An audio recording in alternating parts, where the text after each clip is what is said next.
এই মুহূৰ্তৰ কেইটামান গুৰুত্বপূৰ্ণ খবৰ। ঈদৰ সময়ত ৰাস্তাত পঢ়িব নোৱাৰিব নামাজ। ঈদক লৈ একশ্যন মোডত আছে উত্তৰ প্ৰদেশৰ মুখ্যমন্ত্ৰী যোগী আদিত্যনাথ। আৰু লগতে কুৰবানীৰ স্থান আগতীয়াকৈ নিৰ্ণয় কৰিবলৈ নিৰ্দেশ দিয়া হৈছে। সংবেদনশীল স্থানত কুৰবানী নিদিবলৈ আহ্বান জনোৱা হৈছে। ইয়াৰ পৰৱৰ্তী খবৰটি খুবেই গুৰুত্বপূৰ্ণ, এটা বিগ ব্ৰেকিং নিউজ। 50,000 টকালৈকে ঋণ ৰেহাই দিছে চৰকাৰে। মাইক্ৰ'ফাইনেন্সৰ ঋণী মহিলালৈ বিশদ ঘোষণা। মাইক্ৰ'ফাইনেন্সৰ ঋণী মহিলালৈ হিমন্ত বিশ্ব শৰ্মা চৰকাৰৰ বিশদ ঘোষণা। 50,000 টকা ঋণ লোৱা মহিলাৰো ঋণ মাফ কৰিব চৰকাৰে। আগষ্ট মাহত ৰূপায়ণ কৰা হ'ব এই অভিলাষী আঁচনি। মাইক্ৰ'ফাইনেন্সৰ ঋণী মহিলাসকলক বেংকৰ ঋণ মাফ কৰি মহিলাসকলক দিয়া হ'ব NOC। আজিৰ কেবিনেটত বিশদ সিদ্ধান্ত লৈছে হিমন্ত বিশ্ব শৰ্মা চৰকাৰে। ইতিমধ্যে 25,000 টকা পৰ্যন্ত ঋণ লোৱা মহিলাৰো ঋণ মাফ কৰিছে চৰকাৰে। ইয়াৰ পৰৱৰ্তী খবৰটি খুবেই গুৰুত্বপূৰ্ণ, এটা বিগ ব্ৰেকিং নিউজ। নাইডুলৈ বিশেষ পৰামৰ্শ ইণ্ডিয়া মিত্ৰজোঁটৰ। পুনৰ গৰম হৈ উঠিছে ৰাজনীতি। দেশৰ ৰাজনীতি পুনৰ গৰম হৈ উঠিছে। ইণ্ডিয়া মিত্ৰজোঁটে নাইডুক কি পৰামৰ্শ দিছিল আহক সবিহে জানো, যাৰ বাবে পুনৰ দেশৰ ৰাজনীতিত হুলস্থুলীয়া পৰিৱেশ দেখা গৈ আছে। লোকসভাৰ অধ্যক্ষৰ পদ TDPক দিয়াৰ পৰামৰ্শ দিছিল ইণ্ডিয়া মিত্ৰজোঁটৰ দলটোৱে। বিজেপি নতুন চৰকাৰক এই পৰামৰ্শ দিছে কংগ্ৰেছ দলে।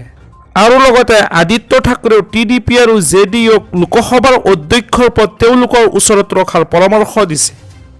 TDP, JDU নে বিজেপি কোন দলৰ পৰা হ'ব লোকসভাৰ অধ্যক্ষ পদক লৈ টনা আজোৰা লোকসভাৰ মজিয়াত।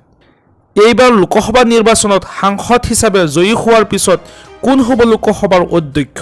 সংসদত অতি গুৰুত্বপূৰ্ণ লোকসভাৰ অধ্যক্ষৰ পদ।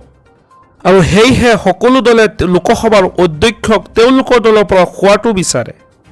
চন্দ্ৰবাবু নাইডু TDP দলে প্ৰথমৰে পৰা দাবী কৰি আহিছে লোকসভাৰ অধ্যক্ষ পদৰ বাবে।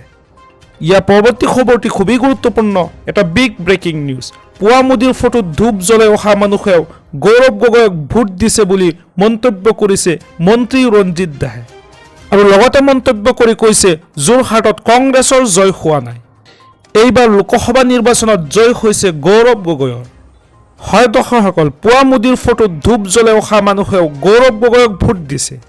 এইবাৰ নিৰ্বাচন বিজেপি আৰু কংগ্ৰেছৰ মাজত হোৱা নাছিল। এইবাৰ নিৰ্বাচন হৈছে গৌৰৱ গগৈ আৰু বিজেপিৰ মাজত। যোৰহাটৰ বিজেপি প্ৰাৰ্থী তপন গগৈৰ শোচনীয় পৰাজয়ক লৈ প্ৰতিক্ৰিয়া প্ৰকাশ কৰিছে মন্ত্ৰী ৰঞ্জিত দাসে।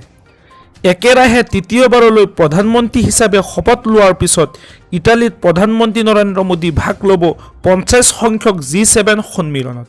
একেৰাহে পঞ্চমবাৰৰ বাবে G7 শীৰ্ষ সন্মিলনত অংশগ্ৰহণ কৰিব প্ৰধানমন্ত্ৰীজনে। আৰু লগতে আজি সন্ধিয়া 5 বজাত G7 সন্মিলনস্থলীত উপস্থিত থাকিব। ইয়াৰ পৰৱৰ্তী খবৰটি খুবেই গুৰুত্বপূৰ্ণ, এটা বিগ ব্ৰেকিং নিউজ। ছিকিমত প্ৰকৃতিৰ ৰুদ্ৰ ৰূপ। মংগনত ভয়ংকৰ বান ভূমিস্খলনত নিহতৰ সংখ্যা 6 জনলৈ বৃদ্ধি। ৰাজ্যখনত এতিয়াও সন্ধানহীন হৈ আছে কেইবাজনো লোক।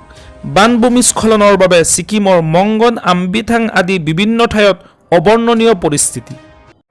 এই মুহূৰ্তত মই কেইটামান গুৰুত্বপূৰ্ণ খবৰ লৈ আহিছোঁ। প্ৰেমিক প্ৰেমিকাৰ ওপৰত আসৰিক অত্যাচাৰ। ভয় বাবুকিৰে উলংঘ কৰি যৌন কাৰ্য কৰিবলৈ বাধ্য কৰালে একাংশ নৰপিচাচে। বঙাইগাঁৱৰ বোমেশ্বৰ পাহাৰৰ বৰজাৰত লজ্জাজনক ঘটনা সংঘটিত হৈছে। ঘটনাত জড়িত থকা 5 অভিযুক্তক আটক কৰিছে ইতিমধ্যে আৰক্ষীয়ে। আটক হোৱা অপৰাধী কেইজন হ'ল জিৰেন চৰকাৰ, শুভৰাম চৰকাৰ, বিল্টু ৰাভা, সুনীত ৰাভা আৰু ডালিম বৰ্মন।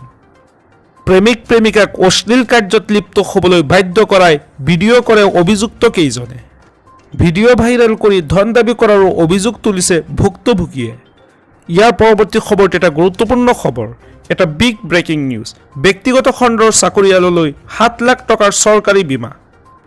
কোনে কৰিব পাৰিব আৰু কিদৰে আবেদন কৰিব লাগিব সকলো তথ্য জনাইছোঁ এই ভিডিঅ'ৰ জৰিয়তে। ব্যক্তিগত খণ্ডৰ চাকৰিয়াললৈ ডাঙৰ সুযোগ দিলে চৰকাৰে।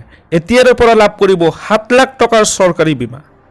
কেন্দ্ৰীয় চৰকাৰে আগবঢ়াইছে বিশেষ সুবিধা। ঠিকাভিত্তিক কৰ্মচাৰীয়ে লাভ কৰিব চৰকাৰী বীমা। এমপ্লয়িজ ডিপজিট লিংক ইঞ্চুৰেঞ্চ স্কিমৰ অধীনত লাভ কৰিব এই সুবিধা। এই স্কিমৰ অধীনত কৰ্মচাৰী নহয় কোম্পানীয়ে পৰিশোধ কৰিব বীমাৰ প্ৰিমিয়াম। 15,000ৰ অধিক বেচিক পে লাভ কৰাসকলে কৰিব পাৰিব এই আঁচনিৰ বাবে আবেদন। আকস্মিক দুৰ্ঘটনা, বেমাৰ অথবা মৃত্যুৰ পিছত লাভ কৰিব এই ধন। এই আঁচনিৰ অধীনত আপোনাৰ লগতে আপোনাৰ স্বামী, পত্নী অথবা সন্তানে লাভ কৰিব ধনৰাশি। ইয়াৰ পৰৱৰ্তী খবৰটি খুবেই গুৰুত্বপূৰ্ণ, এটা বিগ ব্ৰেকিং নিউজ। প্ৰথমে 2 কিশোৰীৰ সৈতে ভয়ংকৰ কাণ্ড, তাৰ পিছত প্ৰাণ ল'লে ভাতৃৰ।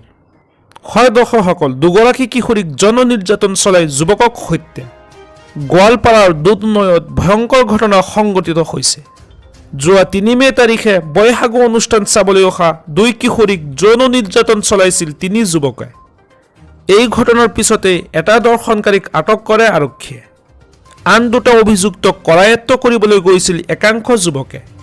যুৱকৰ দলটোৰ ওপৰত জঁপিয়াই পৰে অভিযুক্তৰ ঘৰৰ একাংশ লোকে আৰু এই আক্ৰমণত নিৰ্যাতিতাৰ সম্পৰ্কীয় ভাতৃৰ আহত অৱস্থাত মৃত্যু হয়।